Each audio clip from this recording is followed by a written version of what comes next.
आज हम बात करेंगे मूंग की खेती के लिए पहले 20 दिन में हमें क्या क्या सावधानी रखनी है।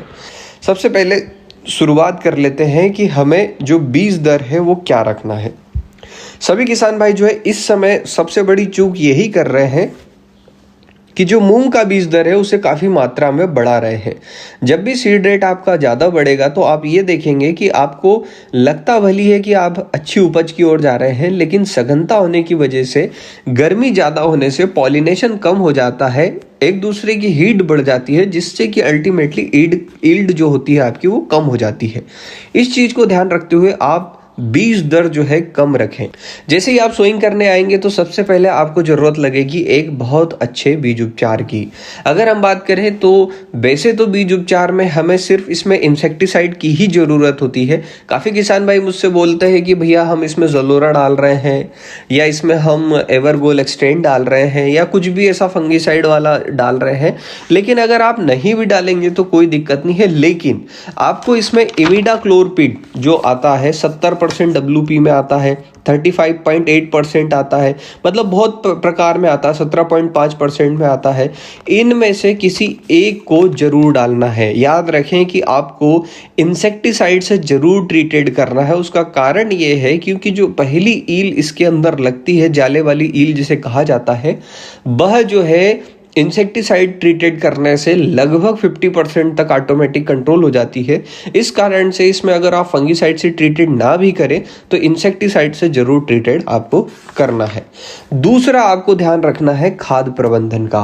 काफी किसान भाई जो है अभी तक क्या है कि समझ ही नहीं पा रहे हैं कि मूंग को खाद कौन सा ज्यादा जरूरी है।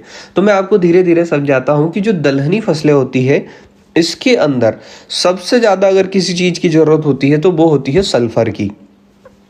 दूसरे नंबर पर इन्हें जरूरत होती है कैल्शियम की। मतलब एडिशनल में बात कर रहा हूं, NPK तो जरूरी सभी फसल के लिए है, लेकिन इनमें से जो सबसे ज्यादा हमें दिखता है वो सल्फर, कैल्शियम, मैग्नीशियम, ऐसे तत्वों की इन्हें बहुत ज्यादा जरूरत होती है। इसलिए मैंने एक यूनिवर्सल खाद प्रबंधन बनाया है जिससे कि आप डालने पर कभी भी नुकसान नहीं पाएंगे। तो ये जो खाद प्रबंधन है इसका मैं रेशो आपको बता देता हूं। अगर आप 12-32-16 उपयोग करते हैं, जैसे काफी किसान भाई ऐसे होते हैं जो बोलते हैं कि भैया मेरे को मार्केट में 12-32-16 मिल रहा है तो हम उसके रेशो में क्या डालें। तो आपको क्या करना है कि 5 किलो लेना है सल्फर, जो कि बेंटोनाइट होता है 90% वाला। बेंटोनाइट इसलिए लेना है क्योंकि गर्मी में इजीली बेंटोनाइट बॉन्ड टूट जाता है, जिससे कि सल्फर धीरे धीरे मिलता रहता है, जिससे पाउडरी मिल्ड्यू की समस्याएं और आपके जो इंसेक्ट है उनकी समस्याएं कम से कम आपके पौधे पर लगती है। उसके साथ आपको लेना है 35 किलो 12-32-16, जो कि आपको सभी को पता होगा NPK आता है 12-32-16, काफी चर्चित है, हर जगह मिल जाता है। 5 किलो आपको लेना है सल्फर, 35 किलो लेना है 12-32-16, और इसमें आपको कैल्शियम की पूर्ति करने के लिए 25 किलो SSP दानेदार मिलाना है।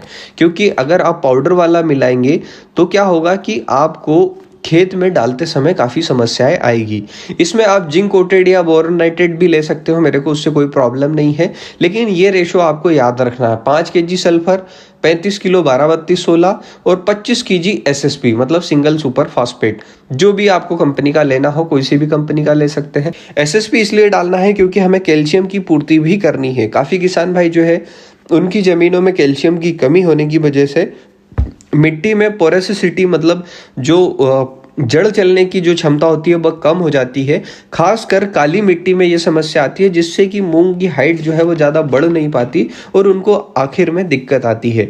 तो उस चीज़ को भी ये दूर कर देगा और काफ़ी अच्छी आपकी हाइट आ जाएगी। अब इसके बाद आपको क्या करना है कि जैसे ही आप ये सब चीजें करेंगे, आप बीज उपचार कर लेंगे, आप खाद मिला लेंगे, तो आप बोनी करेंगे। आप जैसे ही बोनी करेंगे तुरंत बाद, मतलब बोनी आपकी हुई, बोनी की गहराई आपको 1 से 2 इंच रखनी है। बहुत ज्यादा गहरे में मूंग को नहीं डालना है क्योंकि जल्दी ही ऊपर से पानी सूख जाता है तो आपका जो पौधा है वो जर्मिनेट नहीं हो पाएगा और ऊपर बाहर नहीं निकल पाएगा।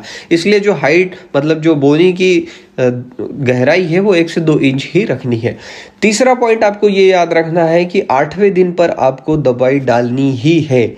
जैसे ही पौधा उगता है, मतलब आज से आपको उगना दिखना स्टार्ट हुआ, आपको आज से पौधा दिखना स्टार्ट हुआ तो आप उसे 1 दिन काउंट करेंगे, मतलब वो आपका पहला दिन हुआ। उस दिन से लेके 8वें दिन तक की गिनती गिनेंगे। जो 8वां दिन है उस दिन आपको दवाई डालनी है। उसमें इंसेक्टिसाइड आपको मस्ट भी डालना है, क्योंकि इसके अंदर एक ईल लगती है जिसे जाले वाली ईल कहा जाता है। अगर उसने वो जाला बना लिया तो आपका जो मूंग है वो 15 दिन लेट हो जाएगा।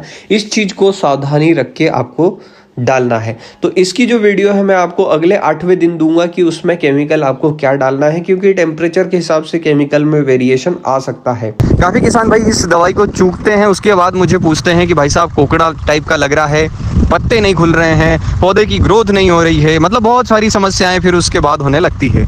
जैसे कि आप अवस्था देख सकते हैं मेरे मूंग की, ये अवस्था अभी फिलहाल है, मतलब सिर्फ 2 पत्ती का हुआ है। कहीं कहीं पर इसमें मुंह खुलना चालू हुआ है और मैंने क्या किया है, मैंने स्प्रे चालू कर दिया है। ये सामने आपको स्प्रे लाइव दिख रहा है। मतलब मैं जो बोलता हूँ कोई झूठ झपट नहीं होता है। जो लाइव आपको मैं बोलता हूँ कि मैं 2 पत्ती होते ही 8 दिन के होते ही डाल देता हूँ स्प्रे, तो डाल देता हूँ। मतलब ये मेरा 8वां दिन है।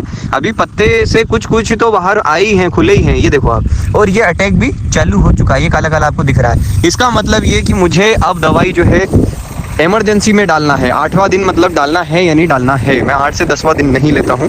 अगर आप इधर की दिशा से देखोगे तो मूंग आपको नजर ही नहीं आएंगे, ये कंडीशन के मूंग हैं।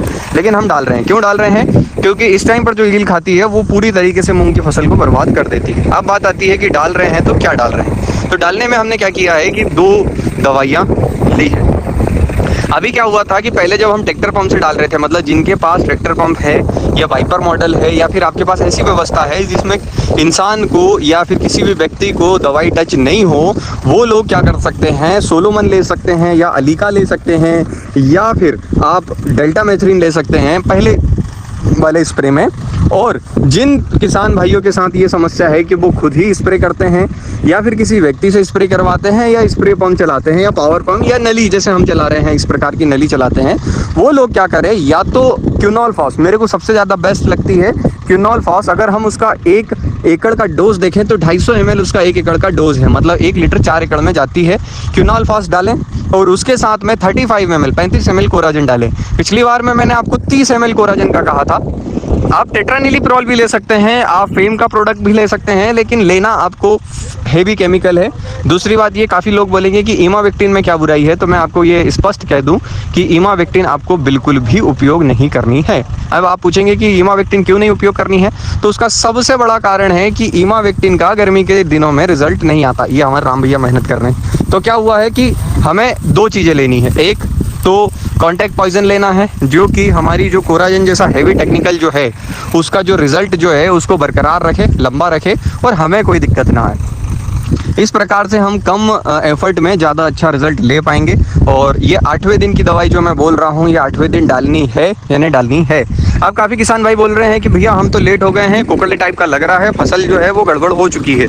तो वो लोग क्या कह रहे हैं कि स्पाइनोटोरम जो आता है, स्पाइनोटोरम मतलब टाटा की समेत या डाउ की डेलीगेट, उसका उपयोग करें और उसको आपको 100 ml एकड़ के लगभग लेना पड़ेगा, कंपनी डोज पे डालना पड़ेगा, जब जाके आपके पत्ते में जो कर्ल लगा हुआ है वो खुलेगा और आपके पत्ते फ्रेश होंगे। नहीं तो फिर क्या है कि आपको काफ़ी दिक्कतें आने वाली है। तो इस प्रकार से आप जो है दवाई का उपयोग करें तो काफ़ी अच्छा रिजल्ट मिलेगा। ये लाइव मैंने आपको बता दिया कि हम क्या डाल रहे हैं, बाकी इस प्रकार से आप भी दवाई डाल सकते हैं।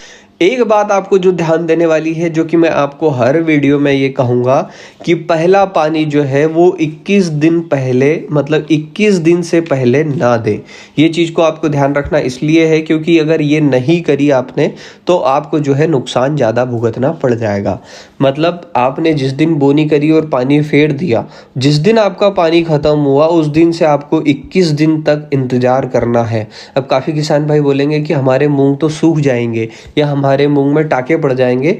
तो मैं आपको बोलता हूं, लिखित में आपको देता हूं कि अगर आपको 21 दिन में कोई भी समस्या आए तो आप मेरी चैनल पे कमेंट करें कि भाई साहब आपने जो सलाह दी वो गलत है, आप जो कह रहे हैं वो गलत है। तो मैं आपको अगली बार से मूंग की वीडियो बनाना छोड़ दूंगा, क्योंकि मेरा ये ओपन चैलेंज है। अगर आप 21 दिन से पहले पानी देंगे तो आप एवरेज नहीं निकाल सकते, और अगर 21 दिन बाद देंगे तो मेरे जितना मूंग निकलता है उतना आप आराम से निकाल सकेंगे, और आप भी कहेंगे कि सबसे इफेक्टिव रिजल्ट इसी चीज़ का है। इसलिए इसको ध्यान रखें कि उंगने के 21 दिन, मतलब अगर आप पानी लगाए हो जिस दिन से, उस दिन से 21 दिन गिन के अगर आप नहीं डालते हैं तो आपको नुकसान भुगतने को मिलता है। इस चीज़ को ध्यान रखते हुए आप एक बार एक खेत में मेरा ट्रायल लें, पहले 21 दिन पानी ना दे, फिर आप रिजल्ट इसका देखिएगा।